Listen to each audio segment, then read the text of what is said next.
Эмнэлгийн тусламж үйлчилгээг сайжруулах нэгэн сургалт өнөөдөр зохион байгуулагдлаа. JICA олон улсын хамтын ажиллагааны байгууллага эрүүл мэндийн хөгжлийн төвд хамтран хэрэгжүүлж байгаа төслийн хүрээнд эмч нарыг чадахжуулах сургалтууд зохион байгуулагдаж байна. Зүрхний цохилт даралтыг нь хэмждэг цус гардаг манекен ашиглаж сургалтыг явуулж байгаа учраас шинэхэн эмч нарт илүү хэрэгтэй сургалт болж байгааг онцолж байлаа. Мориноос унаж бэртсэн хүнд анхны тусламж үзүүлж байна. Цээжинд нь гуурс тавьж хурсан хийг гаргаж байгаа нь юм а. Альва гэмтлийн үед цээжний хүндэд хий бас шингэн хурж энэ нь эмнэлгийн нарийн мэргэжлийн эмчийн тусламж авахаас өмнө нас барах тохиолдол олон байдаг учраас дуудлагаар тухайн осол гэмтлийн газарт хамгийн түрүүлж очисон эмч амь аврах энэ арга хэмжээг авах шаардлагатай байдгийн байна.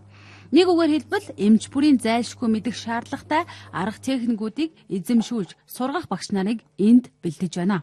Тэгээ энэ сургалт маань нэг их давуу талтай. Энэ бол эмнэлзийн дуураймал орчныг бий болгож тэрэн дээрээ эмч нарыг дадлгажуул сургаж байгаагаар их онцлог.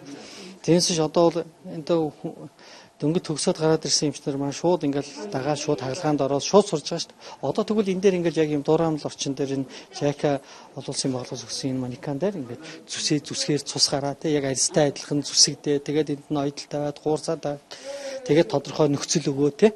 За энэ нөхцөл чи яах вэ? Ямар арга хэмжээ авах вэ гэдэг ингээд өгж байгаа жүжиглэлтэй өгж байгаа болохоор энэ илүү тийм бодит болж ирж байгаа.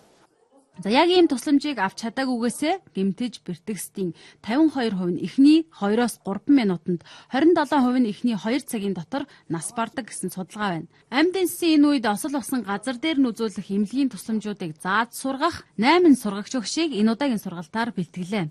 Эмнэлзэн багш бэлтэж байгаа нь бол Монгол улсын хэмжээнд бол хамгийн анхны тохиолдол байж байгаа. За энэний ач холбогдол нь өөрөө юу вэ гэхээр бакалавраар төгссөн эмч нар маань яг амьдрал дээр гарахаар нөгөө клиницист болох яг эмчилгээ гардан эмчилгээ үлдэх чадварыг сайжруулах зорилгоор тэнд ажиллаж байгаа эмч нар маань өөрснөө багшлах чадварт сургах ийм зорилготойгоор энэ төсөл бол хэрэгжиж эхэлсэн.